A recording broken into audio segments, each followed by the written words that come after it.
Well, ladies and gentlemen, welcome to next year's Development Discourse. Next Year is a multi-competency advisory firm focused on solving complex development questions.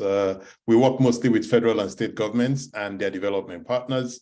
And Development Discourse is our public policy discussion platform we use to bring pragmatic ideas to those complex development challenges we face.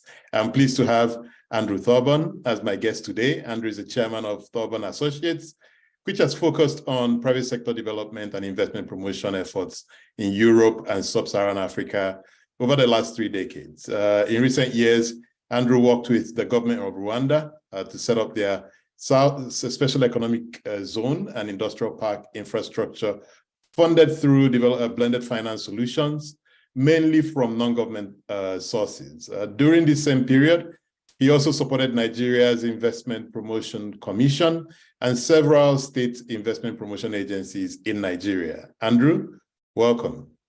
Thank you. Good afternoon, everybody.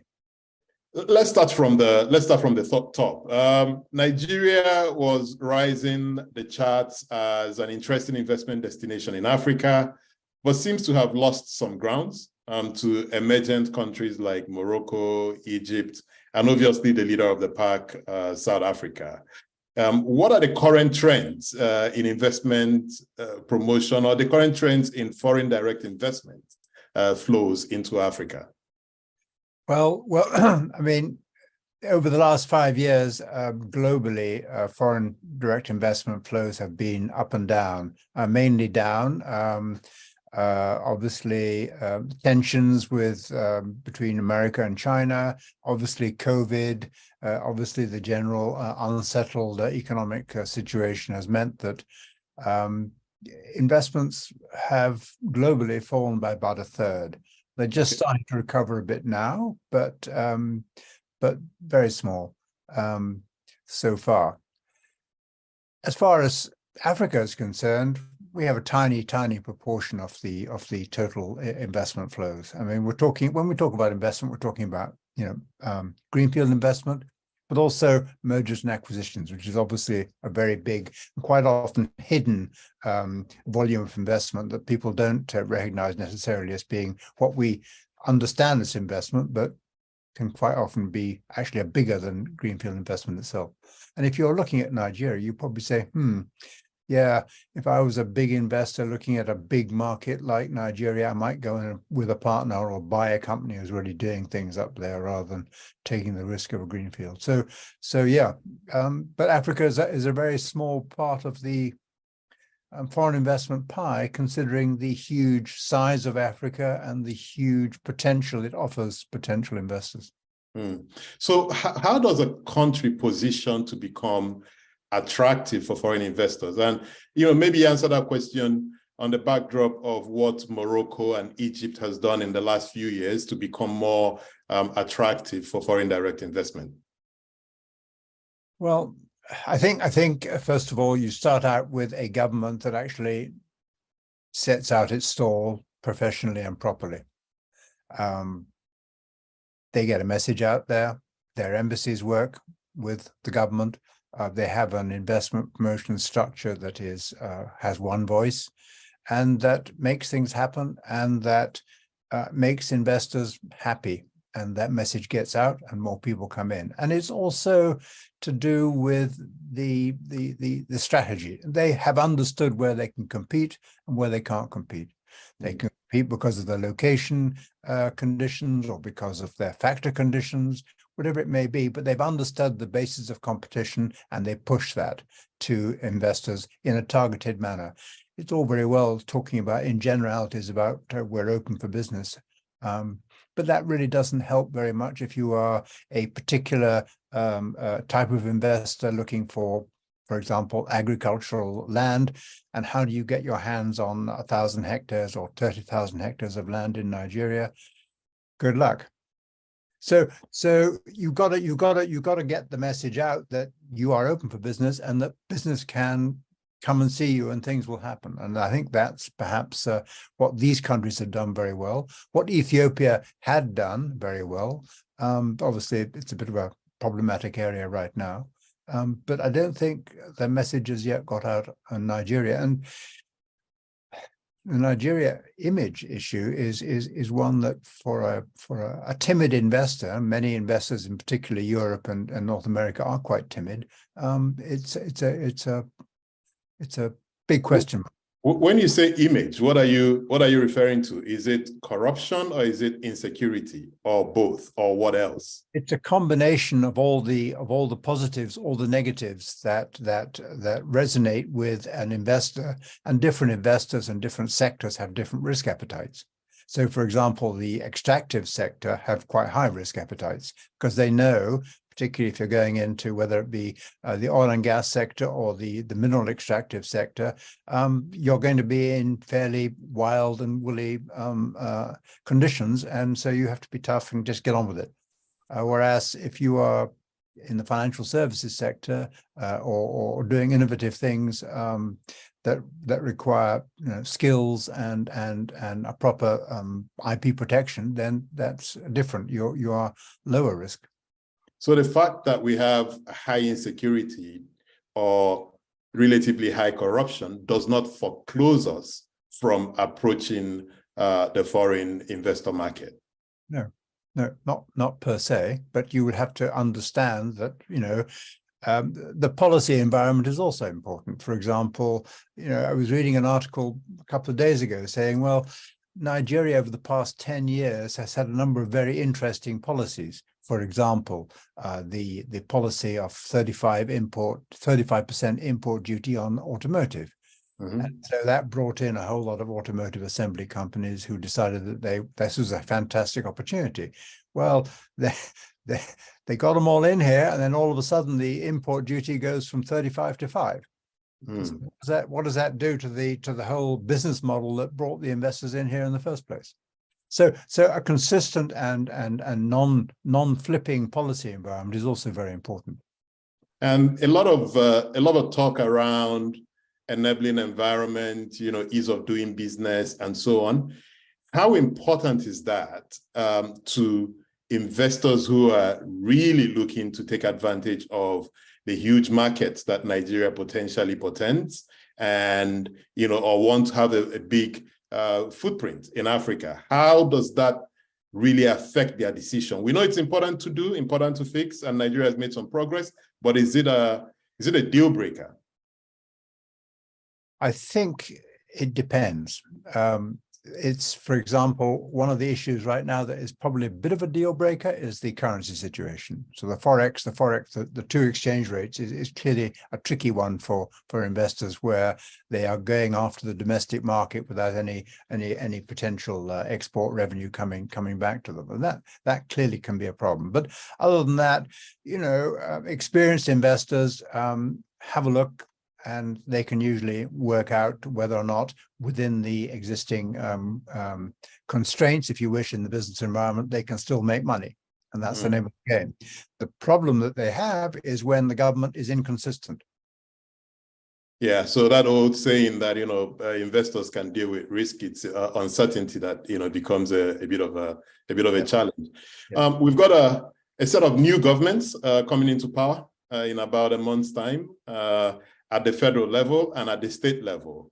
If you were sitting with the incoming Nigerian president today, what would you lay out for him, to focus on doing, say, in the first 100 days? I'd say, perhaps a bit cheeky, but I'd say to Mr. President, you have an opportunity to reset the image of Nigeria. And I suggest that you send your Minister of Trade and a newly appointed and professional head of NIPC to go and see the top 50 or 100 companies that you want to come to Nigeria and ask them what it will take to get them here. And see what you can do. And you drive that way, you drive a whole discourse and a discussion that I think has been missing at that level in the past. Some would argue that should be a role the president himself should take on. And that would show the seriousness that he accords it. But you suggested the Minister of Trade. The president clearly is and can be when they're good, the national salesman. Absolutely, no question about it. But in this particular instance, I think the world recognizes that this particular incoming president has got a huge amount on his plate, and he should pick somebody who's a minister who can actually get this work done for him. And at the right moment, you can make the introduction and meet the president. Excellent. And so one other question that keeps coming up in the discussions around investment promotion is, do you have one agency that tries to market the country internationally, or should you have the different states have their own investment promotion agencies going out to the same market, selling their message? Where do you fall on this argument?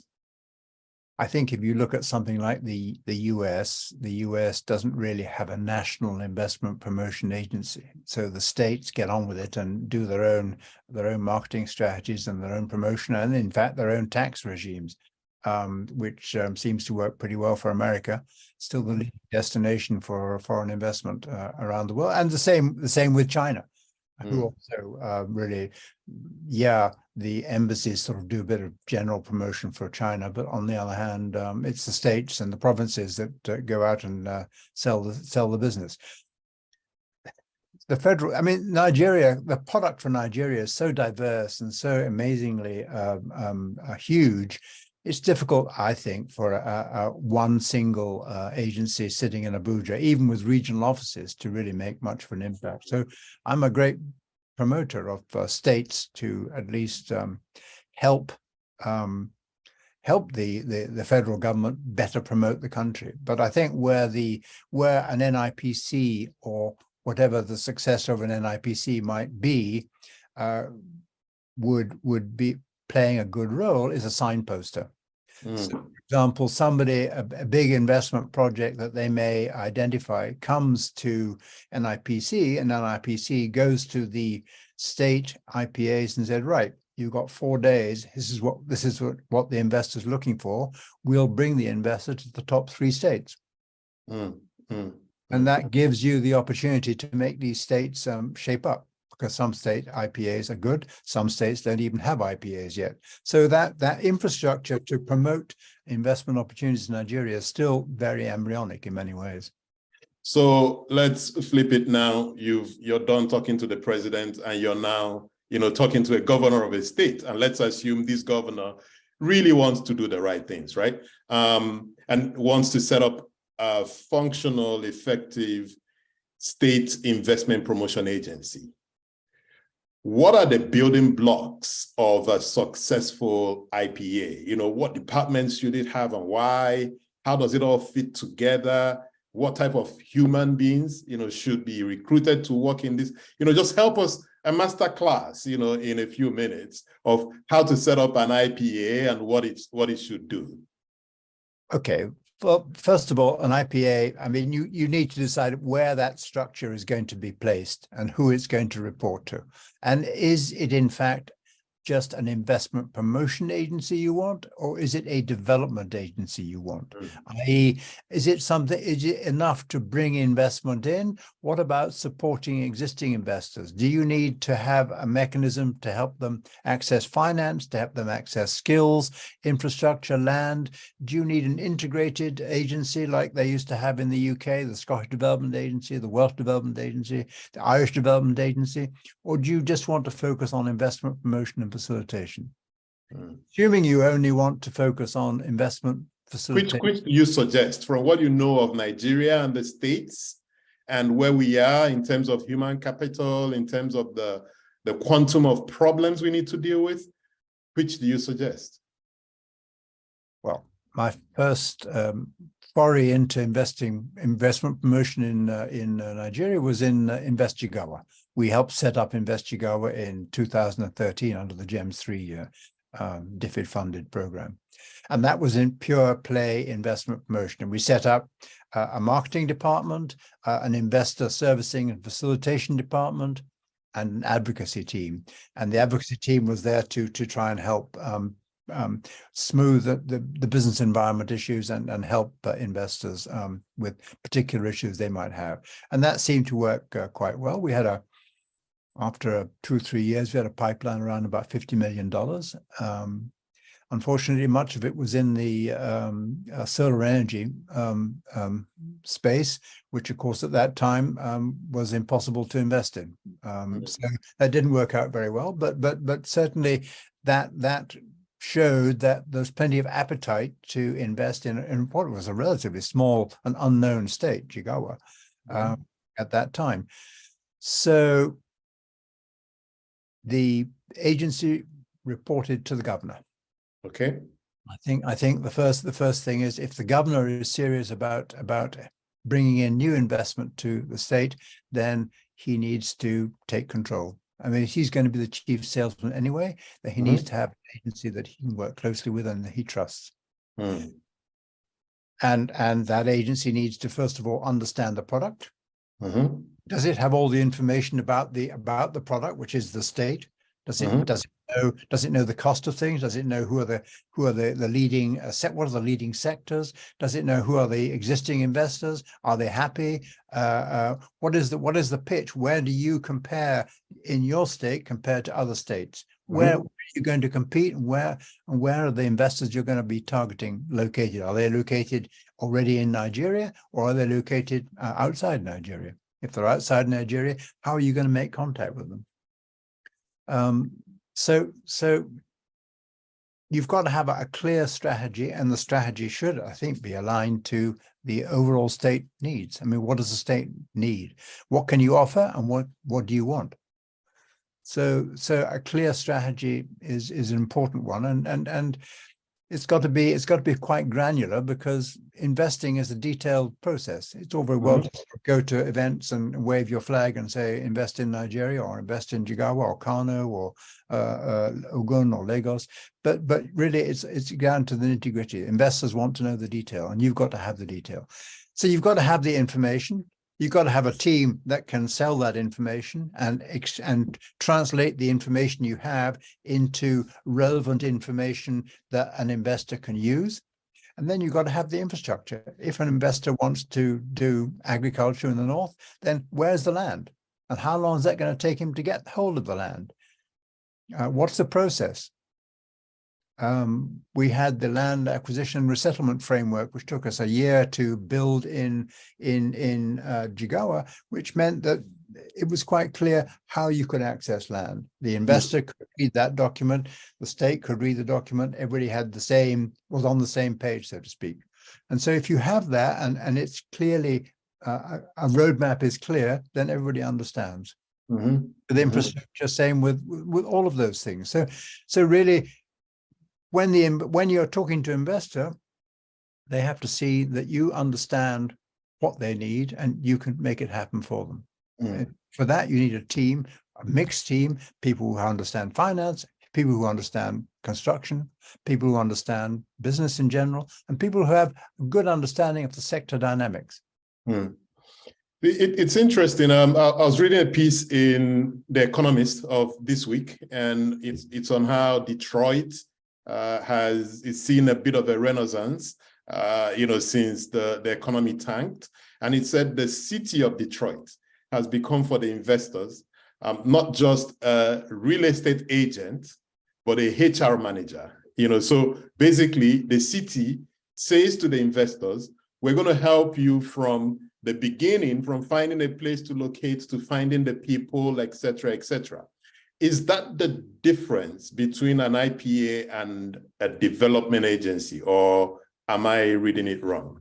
I think an IPA could do that, and there's Detroit's an excellent example. There's another example in Louisiana, and Louisiana will say to an investor, you come while you're building the factory. We'll give you the land, we'll give you the incentives, but while you're building the factory, tell us who you want to hire.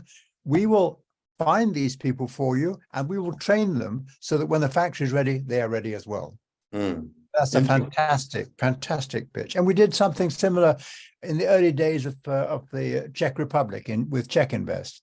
We had a job creation grant scheme, and we said to the company, you come in, you build your factory. While you're building your factory, you train these staff, and we will pay their salaries until the factory is ready. Interesting. And that really aligns their interest, because while they're constructing, they're not making any money. But by giving them that support, then it's not costing them as much as they would otherwise have to spend. So it's a win-win situation for everybody. And at the same time, that deal in the Czech Republic, and I think in Louisiana, is conditional. You have to keep these guys fully employed for 3 years minimum. Correct. So one of the questions, or one of the discussions I've had with you in the past, is on how do you staff an IPA? What type of people are you looking for, even down to what age range, are you looking for? And how do you remunerate these guys, to be able to attract top talent and also to retain top talent?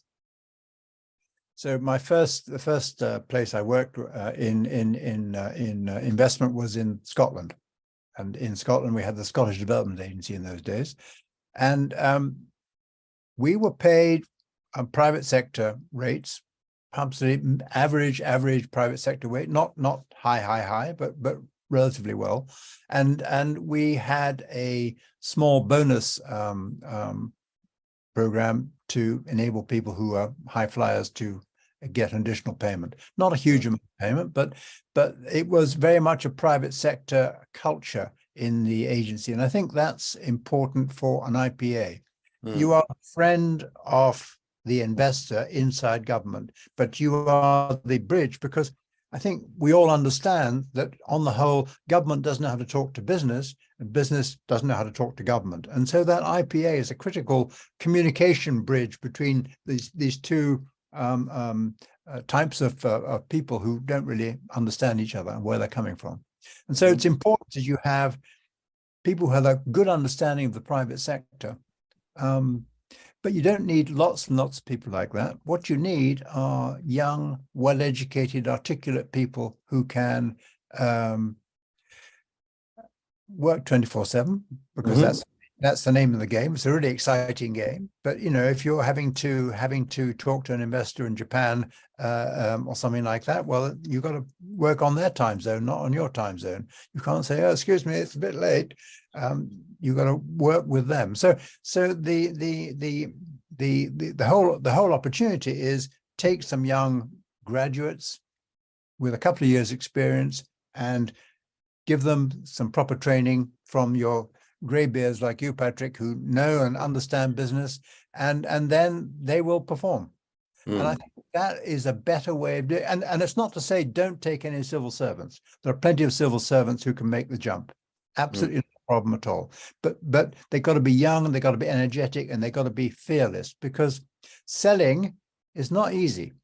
And I think what you've defined here is, some of the, in my view, more successful IPAs we have in Nigeria, the people who run them and the people who are at the helm are these same young people, who are eager to make a name for themselves, or to make some kind of success. Kaduna Investment, comes to mind. I love that shop. I love the way they run it. Anambra State has just, made a move in getting Mark Okoye, in to run the place. Smart, sharp, used to be in investment banking. We're expecting that he'll do well. So I think that could be a model, that many states take a look at. But if you could spend a bit more time and talk about this bonus thing, because I'm pure private sector. I think private sector, and I think if you remunerate people well, they'll do well. What type of structure can a government look at for figuring out how to remunerate these people? We're not saying pay top of the market, but tied to performance. How can that be funded somehow? Well, right now, having a look at the state government finances, wherever you look in Nigeria, times are tough. Obviously for the federal government as well. So there's not much spare cash splashing around. So I really don't have a solution for that, Patrick. I'm going to leave that one to you. That's a political decision that governors and government has to take. But I do think that money motivates. But I'm not sure that it necessarily. I think the the young guys and girls in Kaduna are having a wonderful time. Mm. And you take these young people, you give them the responsibility they would never, ever normally have. You're introducing a guy of 25, 27, 30 to senior executives from international companies and from national companies. They're getting exposure they would never otherwise get. It's like an MBA without having an MBA. You're seeing companies actually make the decision to invest and creating a new business. I mean, that is invaluable experience. So in the Czech Republic and other countries that I've worked, these youngsters, they work for 4 or 5 years in the agency, and then they get hired by the people they've been bringing in, because Interesting. Fantastic, very, very highly motivated, very well skilled people by the time they leave. So that could be the incentive I'm looking for, that you work in government. So it's, again, that revolving door. You work a few years in government, and then you cash it in, working for private sector. And that's what the Americans have done very well, and still do. I'm not sure that it's quite so. I mean, it seems to me in Africa and in Nigeria, you want to be a civil servant because you have that huge protection and that cushion, but it's a comfort zone that you will not leave. Okay, and in some of our conversations on investment promotion, there's always this idea that the government can achieve some quick wins, so focus on a sector and get some quick wins. Is that real? How does that work in investment promotion? Can you set out today and in a year's time get a business in, or what's the gestation period, for bringing these investments in? Okay, well, if you're starting from scratch, let's say we're starting from scratch and we're talking to whatever state it is and they want to set up an IPA. So it's going to take you, I don't know, 4 to 6 months to set up your IPA, get the legals done, get your premises, get your budget, everything like that. In the meantime, let's assume that you have selected 4 or 5 key sectors and you have the detailed information you need about these sectors, and you understand that you have a targeted approach, and you've identified for each sector, you've got 20 target investors that you want to go after, and that you have a team that understands how to do that. So let's assume that you've done all that in 6 months, and good luck. It'll probably take you a year, but so that's the first thing. So once you have contacted an investor, the investor may be ready to move right away, but the investor may be ready to move in 2 years. So investment promotion is a medium-term game at best. Quick wins can happen for sure, but rarely do they happen. And if you think about it, the process of investing in a country like Nigeria, it's quite bureaucratic. And that takes time to get the right permissions, to get your incentives lined up, to get your import licenses lined up, to get your visas lined up, your work permits lined up, to get your construction going, to get your land access going. All that takes time. So if you catch an investor at the right time, you might get a deal signed in a year, and then operating in what, two or 3 years after that. Mm-hmm. So if a governor starting now, by the end of his first term, he should have some investments if he's really been efficient. But I wouldn't say that it's going to happen next year, sir, because if you do that, you're promising something that is unlikely to happen. Correct.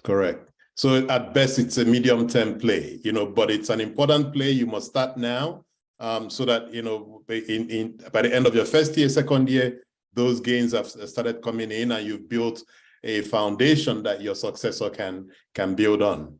So another thing that we focus a lot on in Nigeria are really the hard assets, so like manufacturing, agriculture, not a lot of focus on services, but one may argue that could be the place we should be looking. If we look at, again, contributions to our GDP, services, have since the resizing of our economy has been a great contributor to Nigeria's GDP.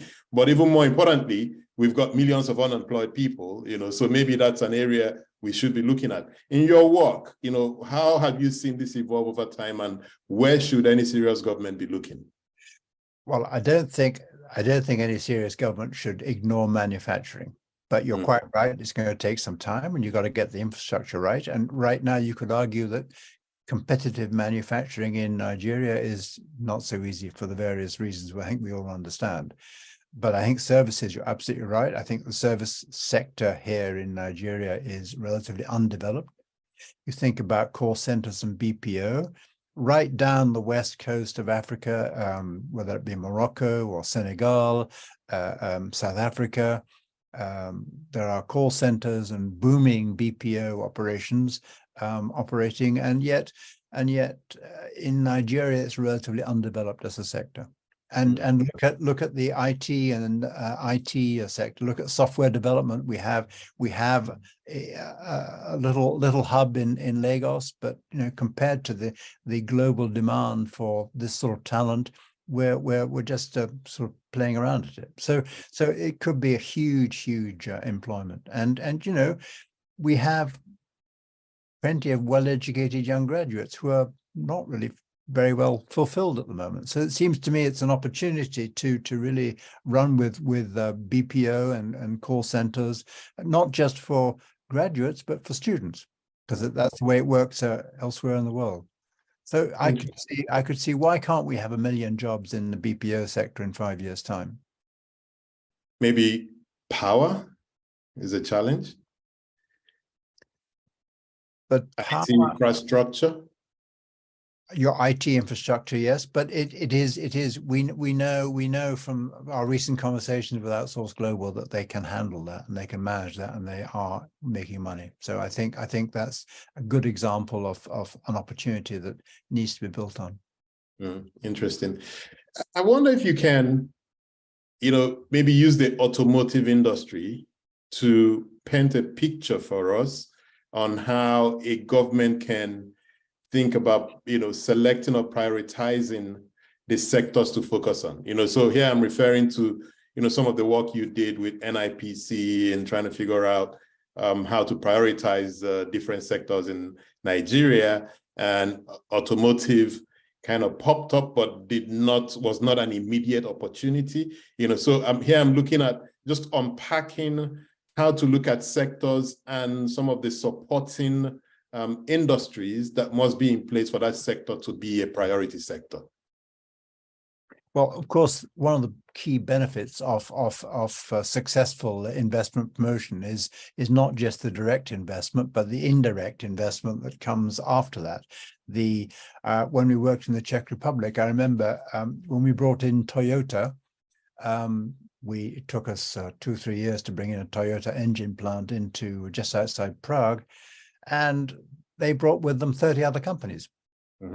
Were their suppliers. So they are the tier 1 OEM, and you get the tier 2s and the tier 3s, and that gradually not only does it create a local supply chains, but obviously spin-offs into the local economy. So it was a huge economic impact, and that I think is the interest. Why is it that you have Morocco at one end of the continent, South Africa at the other end of the continent, and nobody's making cars in the middle?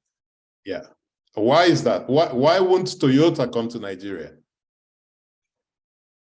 Toyota's looked at Nigeria. We know that because when we were doing this under GEMS 3, we had a word with Toyota. They said that they didn't think the policy environment was at all attractive, and that they didn't see how they could make money. So the big question for many of these investors is the policy environment, consistency, whatever it is the government wants to do, say it and stick with it. What else? I think if you were going to talk about a full manufacturing plant rather than just assembly, what we have now is assembly. I don't think we have mainly SKD and not CKD. So there's quite a long way to go before we're going to get full manufacturing. But clearly you need to start building up your supply chains. You need to build up your tier 2 and your tier 3, 2 and 3 service providers, so that you can actually, when an investor comes, you can say, okay, that's where I can go. I mean, we could take a 500-hectare site somewhere in the south, probably with the south, and make that the automotive park, and then start talking to these companies, as I've suggested. The new president goes and talks to the head of Toyota and said, right, what do we need? What do we need to make this thing happen? I think we now understand in Nigeria what needs to happen to attract a serious investor in the automotive sector and to start manufacturing. Now, manufacturing is probably, full manufacturing will be 10 years away. But in the meantime, we allow them to import, and gradually we reduce imports because we are creating the local supply chains. Why are we not making tires anymore, for example? And could the fact that we're not making tires be the reason why a Toyota would not come? You know, so because for a Toyota to come, there needs to be all of those other support industries. The fact that we don't have them, would it make them not come? Should we focus on bringing the support industries before we start talking to? How do you sequence that conversation? Chicken and egg. Yeah. I mean, ideally, you know, if Toyota come, they're going to have to bring their support industries with them. Whether it be Toyota or the Americans or the Koreans or even the Chinese. And there are lots of different options now. Is there an argument that we do not have the purchasing power in Nigeria to buy brand new cars? And that could be a reason why the automotive space is not as attractive? I wonder if we don't have the purchasing power, or we don't have the financing mechanisms in place. And I think it's more the financing mechanisms in place. We need to have proper insurance. We need to have proper credit mechanisms where people can trust that it's going to work, and the banks are not going to be stiffed. So that whole regime needs to accompany anybody seriously interested. And it's not just to do with cars. That the whole banking system needs to, in a sense, upgrade itself a little bit and become a bit more sophisticated in its financing tools. So let's speak again about maybe industrial zones, right? Because I know if you read the manifestos of many of the federal governments, state governments, everyone's talking about setting up an industrial park and bringing in anchor investors and so on. I know that we worked on setting up a Kogi cassava processing zone. And what was attractive about that idea, and why did it not work at the end of the day? And maybe there's some lessons in there for state governments as they think about setting up these zones. I think the land acquisition process was torturous and, as it turned out, slightly corrupted. So that made it quite difficult. The decision-making process took 4 years for Cargill to get nowhere. So eventually, when a strategic decision was taken at global headquarters to review all projects, and those that weren't advancing were killed, we lost out. So Cargill, big commodity player, probably the biggest in the world, was interested in siting in Kogi. Yeah. So that means Nigeria is attractive to big international investors. But and they had the off-takers. This was a very sophisticated, and this is what is so exciting about Nigeria. This was a very sophisticated deal. It wasn't about growing cassava. It was about the byproduct of cassava that was going to service the brewing industry in Nigeria. So it was all there. The value chain that was going to be created was colossal, and it was the incompetence of the federal and state authorities that couldn't make it happen. And I have to say, probably combined with a little bit of the World Bank bureaucracy that slowed things down quite a lot. But yeah. So the idea of industrial zone is a very attractive one. But once again, think who's going to what do these investors need to see in that industrial zone? If you go to I'm sure many people in the audience have been perhaps to Ethiopia and seen some of the zones there.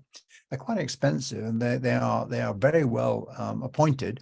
Doesn't mean to say because of that they're necessarily going to be successful. So understand who is going to be in that zone and what do they need. What sort of waste disposal do they need? What sort of energy provision do they need? What sort of infrastructure they're going to need? It's not just a random zone on the side of a motorway that sort of says, okay, here we are, here's some space. It needs to be a bit more sophisticated than that. You need a strategy. I wonder if you can, because, so I'm a bit partial to that Kogi idea, and I thought it was a brilliant idea, and it, was quite painful when we couldn't pull it off. But a new government will come in Kogi. Kwara can do the deal. Places in the south, in the north, and we have factor endowments everywhere in the country that similar deals can be done. If you could just describe for us, the design of that project and what a serious state government or a combination of state governments like a regional development agency could do to bring such a transaction to their region or to their state. Well, as you know, the African Development Bank are financing a sort of successor to the staple crop processing zones, or strategic SAPZs, I think they're now. So obviously you've got to have land. You've got to have land with the right infrastructure and the right location. The land has got to be properly titled, and the people who are using the land have got to be properly compensated, so that there's no ESG issues for foreign companies coming in and finding that they are going to be surrounded by unhappy former landowners, as, for example, has happened in Jigawa with an investor up there. So and that's been in the courts for 4 years. So get the land sorted. Be very clear what the strategy is going to be, who is going to use that site, and start promotion early. Start promotion early, but be aware that the credibility, no one's going to take you seriously until they see the infrastructure there, the energy infrastructure, the logistics infrastructure, and the access to market infrastructure, wherever that might be. So I have a question here from an Ayodeji Odeji, and he says, according to the latest World Bank report, diaspora remittances in the last 8 years is about 1.68 billion and about 2.1 billion in 2022. Are there policies that government can deploy to harness some of the remittances to go from supporting just welfare economics or consumption to actually stimulating economic growth nationally? Gosh, it's absolutely fascinating. This discussion, wherever I go in Africa, this discussion, somebody says, how do we harness the diaspora investment? My response is always the same. First of all, diaspora are diaspora for a reason. They're not coming back. They left your country and they're not going to come back. And it's very rare that diaspora come back in numbers and invest. Now, having said that, of course, Patrick, you were diaspora and you came back, but you're going back again. So it's quite hard. If you're going to bring the diaspora money back, you've got to bring the diaspora with it. They're not going to do it without coming back themselves. You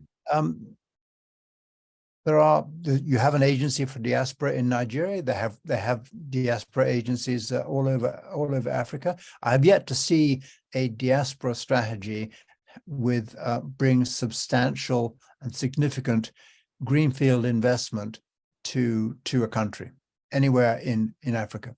And even the Scots and the Irish, who have huge diasporas, even they very rarely come back and invest in the country. The diaspora, if they're successful, if they've made lots of money abroad, they are hard-nosed, successful businessmen, and they will look at your country or their former country with the same hard-nosed perspective as they will any other business deal. Yeah. And I guess the point you're making aligns with how India got its second wave or maybe third wave, where the non-resident Indians who still had affiliations and tiebacks, sentimental tiebacks to the mother country, but they had built businesses, built skills, joined global networks, and they could take all of that back to India when India indicated that it was receptive, to such ideas, such people. And they brought that connection between India and the rest of the world. And we're seeing the boom in India today. Manufacturing is beginning to move from China, to India. So it comes back again to that policy discussion. How does the government, set the stage to show the world and show Nigerians first, that it's ready and open for business in the real sense of it. And some of that will come back. And my view is that one of the things that the government could do is to start creating the database of successful, highly successful Nigerian diaspora around the world and have a chat with them. So part of this chat that the president should have with global business leaders, he should also be having with successful Nigerians in the diaspora, correct? Absolutely. And I don't know if I'm always very impressed whenever the president of Rwanda goes around the world. He will meet with his local Rwandan diaspora, which is obviously tiny compared to the Nigerian diaspora. Mm-hmm. Another question from Ayodeji is regarding that state governments do not control national fiscal or even monetary policy. Are there other assurances that the states can offer investors to guarantee their investments to specific programs within their state? So, we know that they can do the tax rebates, but, really the states do not control the major taxes. So what is it that the states can put on the table, to make these investors find their states, attractive? I think there are a number of things. First of all, obviously skills. I would certainly, if I'm a governor in Nigeria, I would be horrified at the way my universities do not support the investment community, do not in fact support the business community. They sit there and they have a lot of talent inside them, but we don't use universities to support economic development. So I would certainly bring my universities to bear to support investors as they come in with skills, but also with research. And that's a two-way benefit. So the next thing is, the land process, whatever it be should be streamlined and easy, fair but easy and transparent.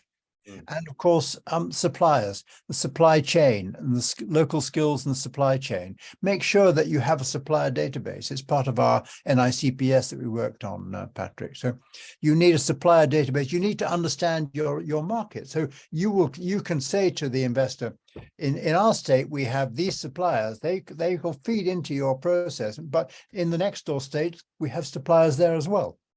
So all in all, we have a story for you. When you come to our state, we can meet your requirements. Because not only do we have information on our state, we have information on other neighboring states, to show you that the market you're tapping into is a much larger market, but we can attract you to our state because we are the ones who've done the hard work of collating this information, But I have a question here from Solomon Adeleye. He says, industrial parks mean different things to different people. What are the basic components that must feature in an industrial park for you to be able to attract foreign direct investment? One of the things that we worked on in Rwanda, and we worked with it in Scotland, and we worked on it in the Czech Republic as well, which was quite successful, was what we call advanced factory units. In other words, it's very nice to have an industrial park with the right road layout, the waste disposal, the energy, logistics, perhaps warehouses, but there's nothing much easier to get an investor involved if you can say to him, see that building over there?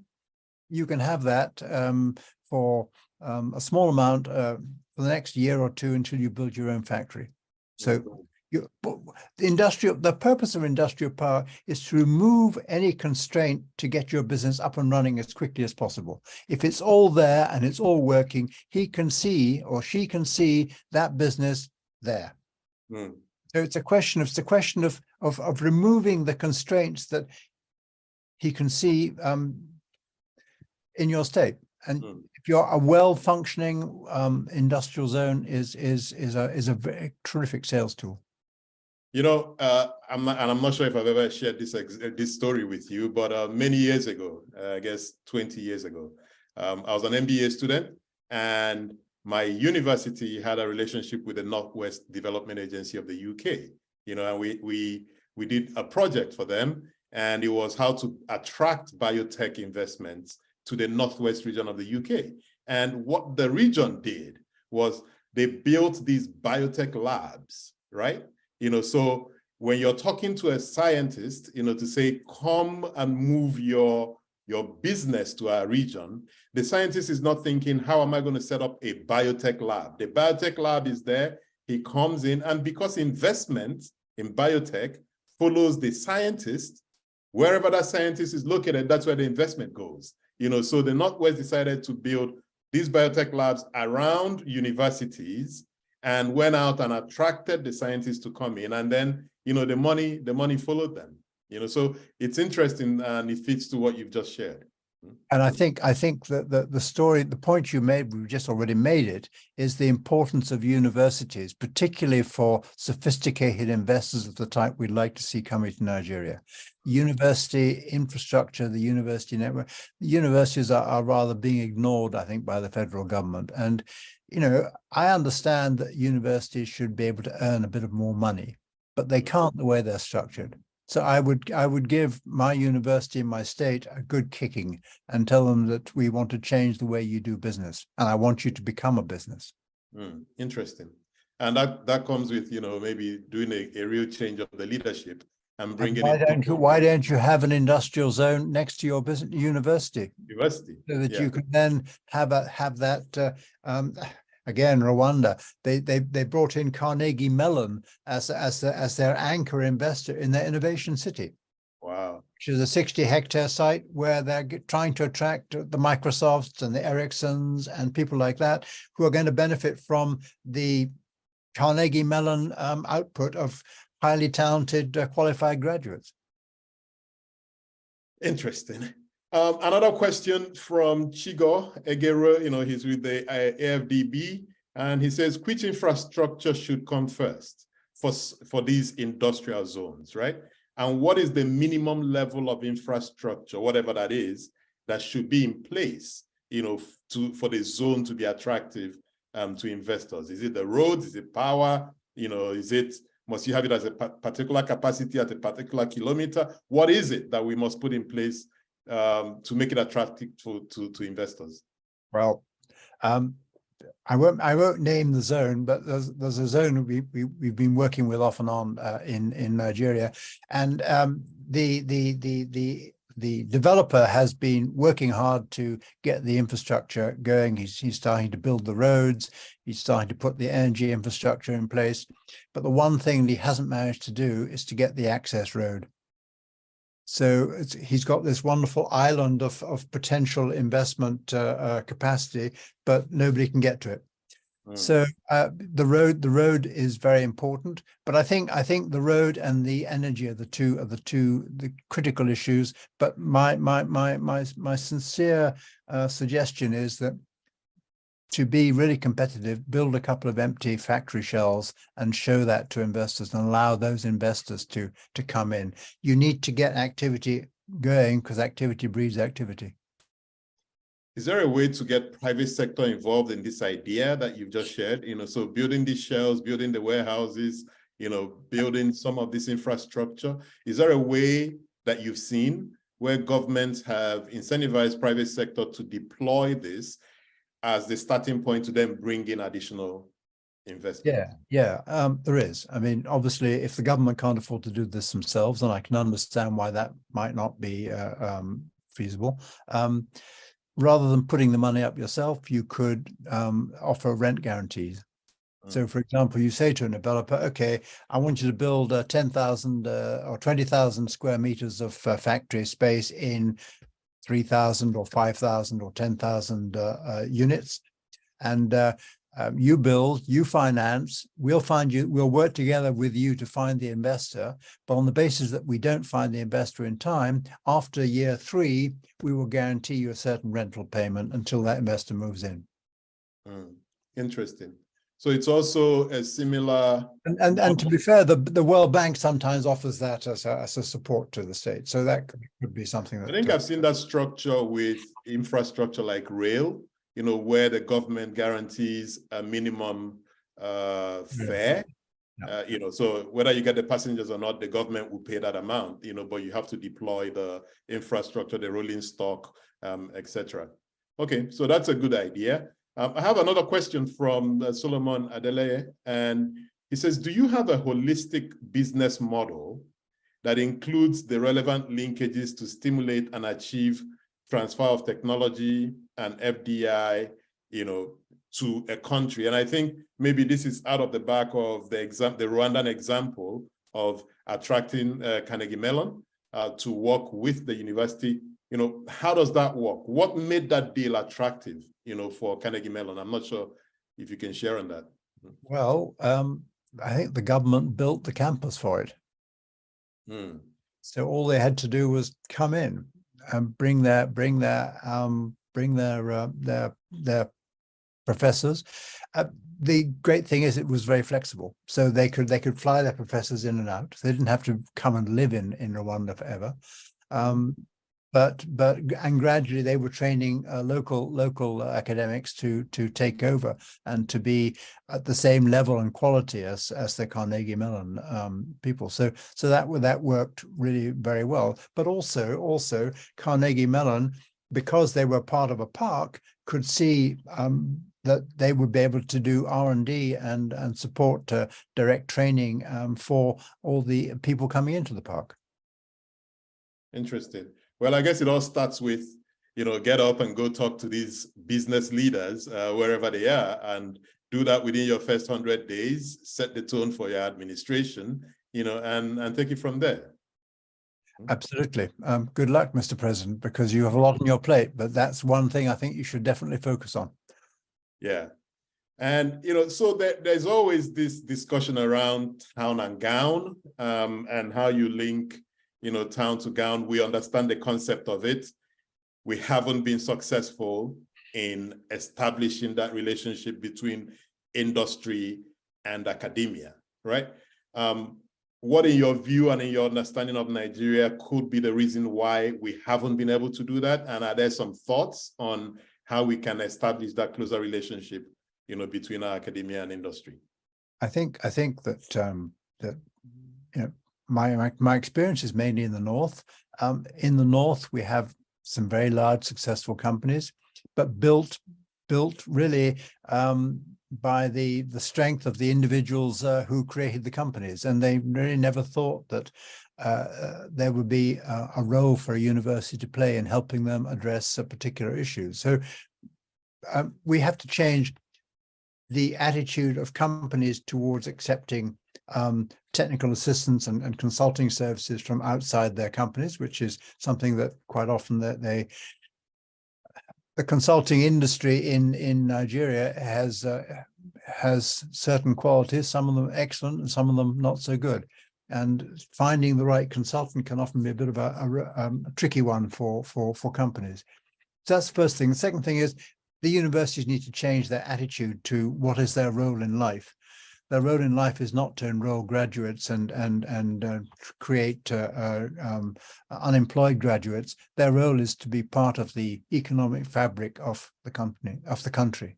And if they do that, then the first thing they'll do is they'll set up a commercial arm, as in America, as in the UK. Every university worth its salt has a commercial arm that does two things. First of all, it trawls through the halls of the university and pulls out any innovations they think they can commercialize. So they have a commercialization function, but they also have a second function, which is an R&D and consulting function that will go into the local companies and say, how can we help?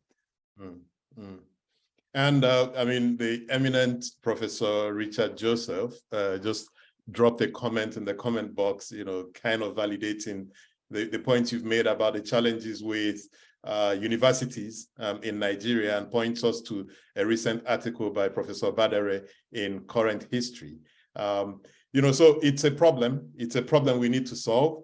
But I have another question here from Akachi Ngu, and he says, industrial zones are not new in Nigeria, but most of the zones have not performed optimally. What could be the reason for the poor performance of these industrial zones? And I'll tag on the back of that, what do we do about those reasons? So why haven't they performed well? And in your view, what should we be thinking of? Well, I think it gets back to the whole issue. Why were they created and how were they created in the first place? Did they have a clear strategy? Did they have a clear target? What was the purpose of the industrial zone? What need were they meeting? Or was it just an idea that we must have an industrial zone? Therefore, it's one of those build it and they will come stories, which tends not to be successful. I think you need to understand why you're doing it and what you're doing it for, and be clear that it meets a need. So good feasibility studies are hard to do, but they are important. And if you do a feasibility study, then one of the things you need to do is a demand study.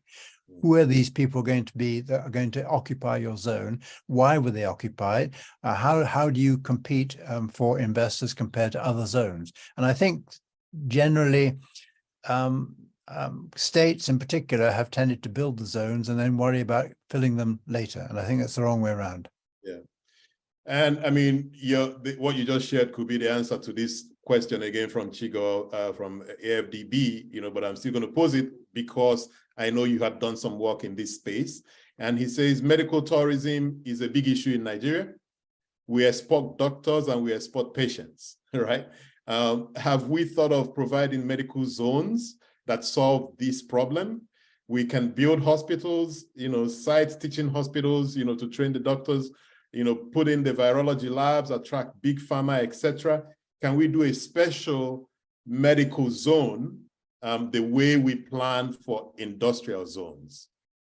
Well, it's interesting you say that, because remember, Patrick, a few years ago, we talked to Uchi at NSIA. Yes. And the federal government then had plans for NSIA to invest in, I think, six special medical zones. Right. And I don't know what happened, but they didn't happen, I guess. But yes, I think they did one. I think they did one or two. They upgraded a few teaching hospitals, but not like a medical park, not like the original concept. And I think the medical park can go further than just providing medical services. I think that as soon as you provide medical services, then you can do medical technology and medical equipment. So yes, I think it's a fantastic idea. And we need to change the attitude of Nigeria, well, Africans in general. I don't know any African who, if they are sick and can afford it, will actually be treated in Africa. Perhaps they might go to South Africa, perhaps, but they will go to, depending on how much money they have, either Europe or America or India or Turkey or wherever it might be, which is sad and unnecessary because we have very good doctors here. Yeah, and I think there are reasons for that, and the guys in the health space will tell you that there are challenges with our health insurance space, although we're beginning to see some progress in that regard. I think that we're also beginning to see an uptick in social enterprises that are focused on addressing primary healthcare. There are fewer of them that have popped up. So there could be emerging ideas on how to solve some of the health challenges we have. Most of them are still in the piloting phase. We hope that some models will begin to emerge and that other entrepreneurs can step in and copy those models. But you need next to your skills base and your facilities base, you still need the equipment. So surely the huge opportunity here is equipment. So I have a question here from Chukuma Okoli. He said, in the discussion you mentioned that the financing system is a key challenge for the Nigerian economy and not availability of finance. So it's my question around purchasing power, and you talked about the financing system. Do you think that the dominance of informal system is a key challenge of the financial system, perhaps due to the high risk associated with serving the informal the informal space in Nigeria. Any thoughts on that? I think certainly. I mean, because I'm involved in the North in particular, we look at the whole issue of how you finance or how you get finance into the hand of smallholder farmers, and how reliable are smallholder farmers in actually paying back the finance, whether it be financed via inputs or whether it be financed via cash. And how do you create that relationship of trust and reliability so that it works both ways? The banks that we talk to have pretty well given up trying to finance the smallholder farmers. So it's too risky, and smallholder farmers think that the government owes them and everybody owes them money and they shouldn't have to pay. But we also know that there are companies who do this very well, because they build relationships. And if you build relationships and don't treat them as sort of profit centers, but actually human beings, it can work. So I think there are ways of doing this, and I don't think that I think the banks around the world, but the banks tend not to really get out and understand and sniff the air around there and understand what needs to happen, and it can happen, but they don't do it. Maybe because they've never had any real incentive to do it. They've made money, easy money, but the economy is turning, and everyone's got to work hard now, to make money. And I'm not sure that you necessarily need to have, I mean, the government has obviously stepped in with its various schemes. I'm not sure how successful they've really been. I think the private sector needs to take over and get on with it. Yeah. So I've got a question here from Chioma Moma.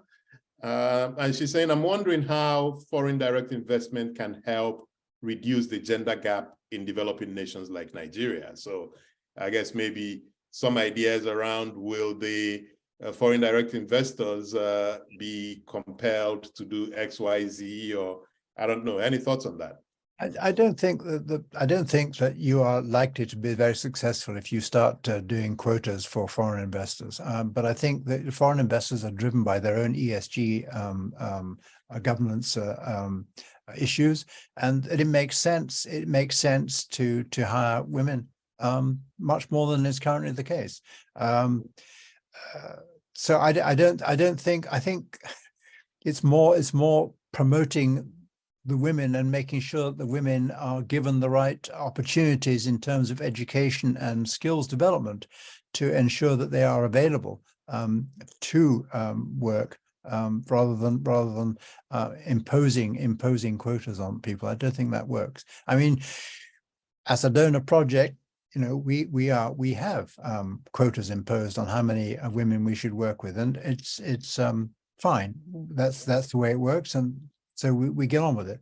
But I'm not sure that in the private sector that necessarily works. I think we've got to make sure that women have the opportunity to be successful, and if that works, then they will be. Yeah.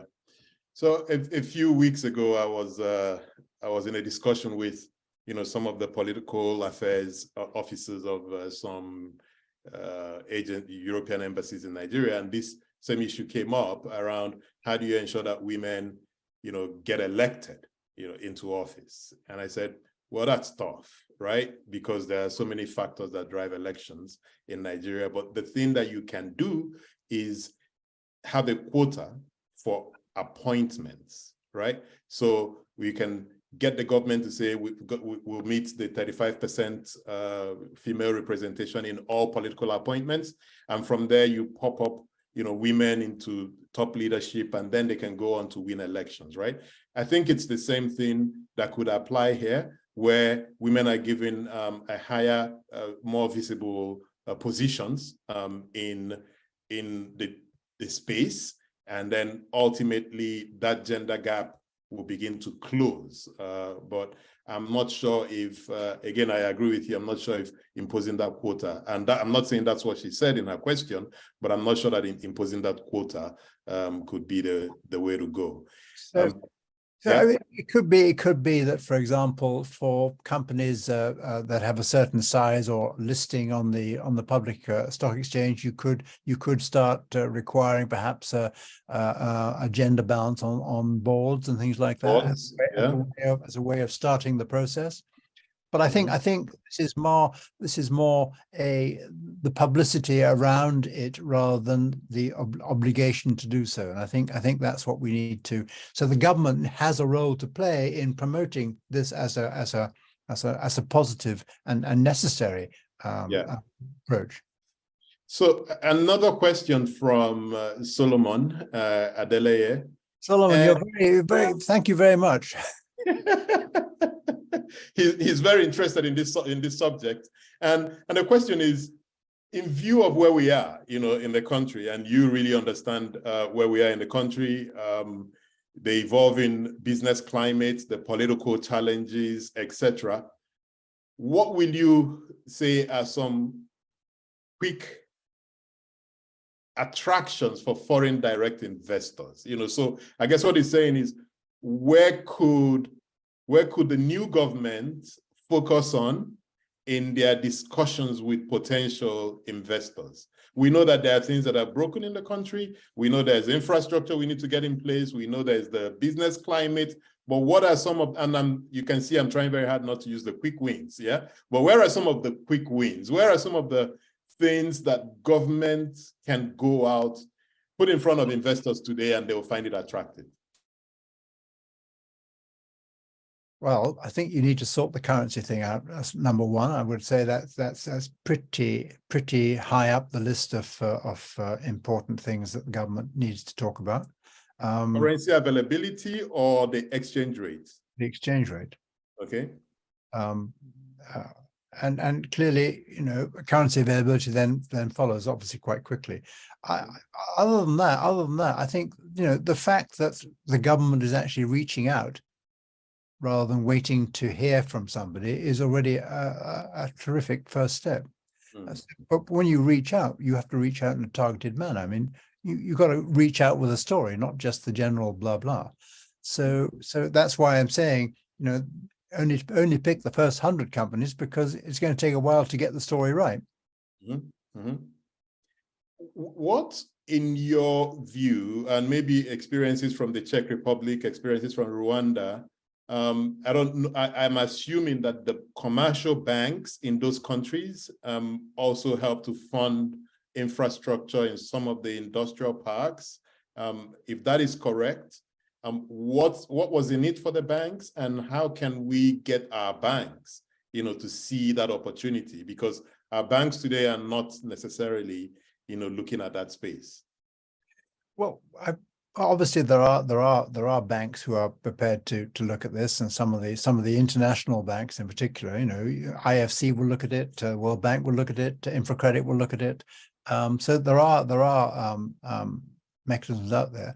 I think one of the reasons that the banks are not interested is because they don't see that they see the high risk but not the high return. And because there is no success model that they have been able to understand. So I think once again, if you're talking about a bank and you want first of all, you want 25-year money. Yeah. How many banks are giving 25-year money at the moment? Yeah. So that's the first thing, and that rather goes back to the whole housing situation as well.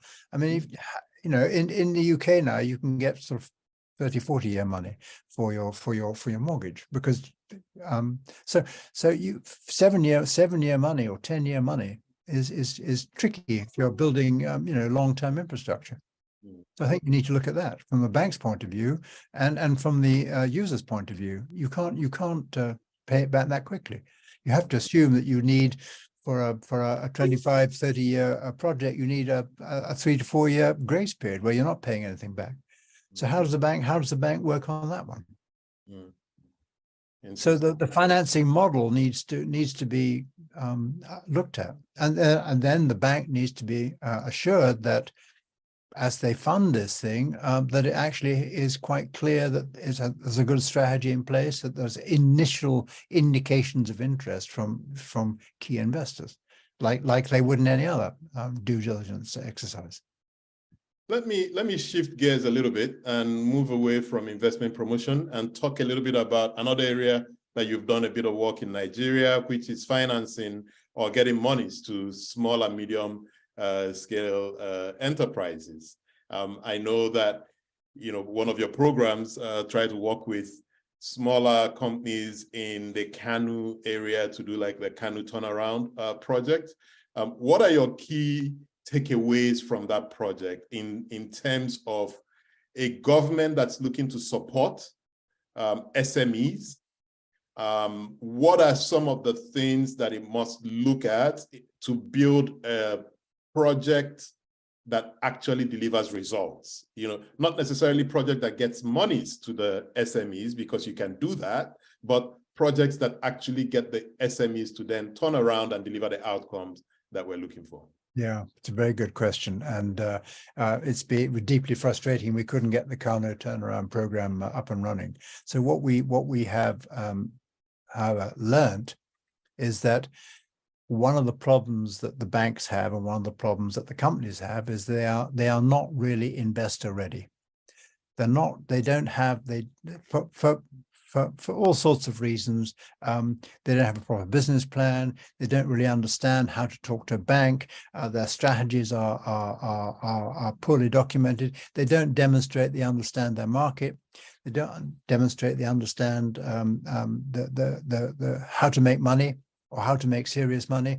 They don't really necessarily understand how they're going to pay back the loan, so to speak, or they don't understand either what are the other financing opportunities other than bank finance. Could it be private equity? Could it be venture capital?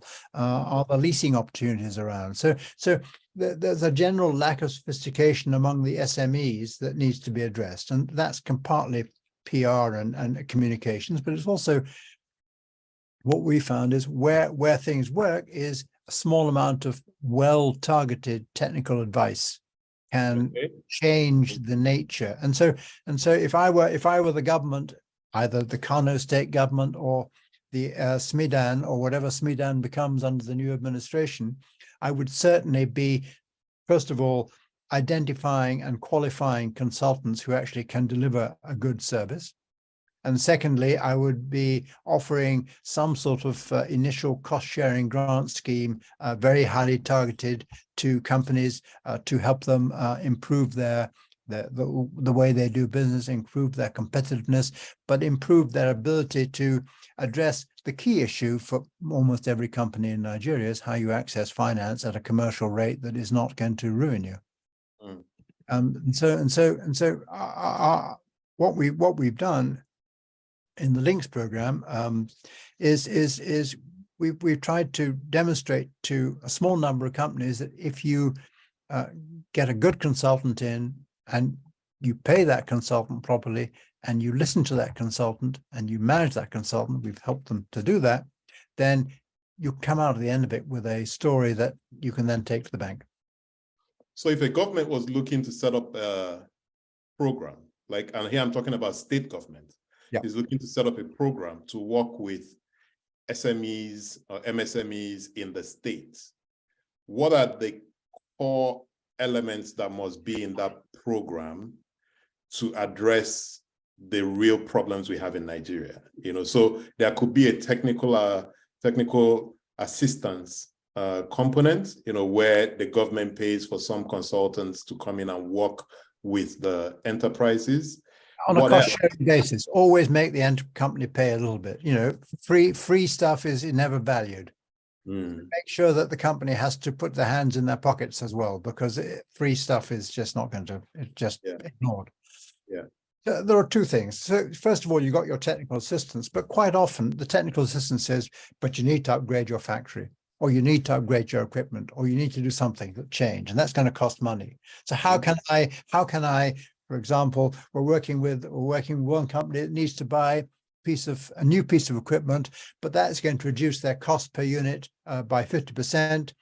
but unfortunately they have to import it from Switzerland, this piece of equipment. Mm. So, getting the dollars and getting the money at a reasonable rate to piece that piece of equipment, it takes time, and it's very complicated. And so that whole process of how you can help company upgrade their capital base or their capital equipment is also something that is quite tricky. And the BOI sort of does it, but the BOI is terribly bureaucratic, as inevitably all state-run banks will be. So it's a tricky one. So a question from Olumide Lala. What are the main learnings that Nigeria's ecosystem can take away from the investment promotion agency structure in Rwanda? So what are the key differences between the Rwandan investment promotion ecosystem and the Nigeria investment promotion ecosystem? Are there things we can learn from them? Well, when I think about Rwanda, the population of Rwanda is about the same size as the population of Kano. So you're talking about a quite different scale of things, really. So I think you don't really want to compare one with the other, but I think that the thing about Rwanda is that the government has a sort of a common plan, a common vision. Obviously, you have a pretty dynamic and forceful leader, and he takes personal interest in his IPA. And so the head of the IPA, Claire Akamanzi, is a member of the cabinet. Interesting. So that means that whilst in our case, the head of the IPA reports to a minister, who then reports to the president. Yeah. Interesting. So if you're going to be successful, if you're going to be serious about investment promotion, then elevate it to a proper. I don't think it needs to be. I mean, some African countries have the Minister of Investment Promotion, and that's not necessarily what you want, because then it becomes a ministry and becomes all bureaucratic. Bureaucratic. So you want to have your IPA, which is very private sector focused, like a sort of an NSIA, but doing investment promotion rather than investment. And NSA is quite a good model, in fact, because they do have a private sector culture. But the person running that should have access directly to the president and not have to go through anybody else.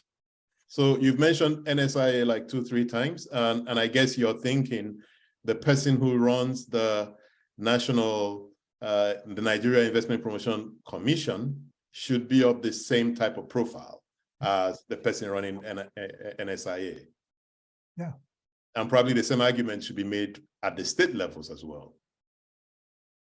Yeah. Why not? Yeah. I mean, that's the sort of, I mean, you can't generalize to that extent, but yes, I mean, they should be pretty dynamic, pretty qualified, and understand both sides of the equation, i.e. the public sector and the private sector. Yeah. Ideally experienced in both, but at a senior level. Relationships in both, experienced in both, all of that. Yeah. Okay. Maybe final thoughts. Again, just where we are in the country. Transition's about to happen later in May, and the president and his team, the governors of the 36 states and their teams realize where we are in terms of our economy. They're all thinking we've got to go out and raise foreign direct investment, not a lot of focus on domestic investment. What should, if you just in some quick bullet points, what is it that they should be thinking of, to ensure that effort does indeed yield some results? Well, I think first of all, you're absolutely right. For states, start off in the easy soft wins. If there are any soft wins, it's finding domestic investors who want to expand to your state, because you can offer them something better. I think the first thing is, let's have a clear strategy, understand what you can and can't offer.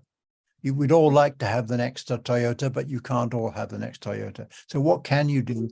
What have you got? What are your attributes as a state that enable you to attract, and where are you really good? And let's focus on that to begin with. Where are your strengths, whether it be agriculture or extractives or whatever it might be, whatever crops it might be. Let's start there, and then let's document that, and let's understand the scale of the investment. Are you talking about multi-billion-dollar investments? Or are you talking about, a few $100 million investments? So that enables you then to start targeting. Who are you going to go after? Who is likely to be interested in this? Then do some research on these companies. Find out, what are they doing already? Where are they in Africa already? Why would they be interested in you? Can you see how you and your state can complement their existing plans and strategies? Start talking to people around them. Start doing a dossier on your target companies. And when you're ready to talk to them and you know enough about them, they will appreciate the fact you've done the research and that you know what you're talking about, rather than just going and waving the flag and said, come to this state or come to that state because we have free land or we have lots of this, that, and the other. It's quite a sophisticated game. To play this game seriously, you need to be smart and sophisticated. There's plenty of talent in Nigeria. We have fantastic opportunities, but it takes a lot of hard work. That's what we're missing. And I think I know I said the last question, but maybe we can get one or two more in. Olumide Lala comes back with a clarification to his question. And he said, my question was specific to the IREME Invest Fund in Rwanda, IREME, that was launched at the COP27. I'm not sure if you're aware of that fund. I'm not. Okay. But let me just say that, Rwanda is one of those strange countries where, small though it may be, it very punches above its weight. So it's now got the Kigali International Finance Center, which is aiming to be a sort of an offshore center onshore, so to speak, for financial services across Africa. They've got the Innovation City, which is designed to educate smart young graduates on anything to do with IT from anywhere in Africa coming to Rwanda. We're visa-free, obviously. And so those things, you necessarily can't at a state level do that because you're obviously constrained by the federal government regulations. But I think there are things that you need to not just carry on as before. There are innovative ideas that every state needs to think about and to have, and the governor that was successful will be the one who takes that innovative idea and doesn't just talk about it. Andrew, it's always a pleasure talking to you. Thank you for making time for this. It's been a fantastic conversation. Thank you very much. Thank you, Patrick. Very nice to talk to you. Bye. Bye-bye.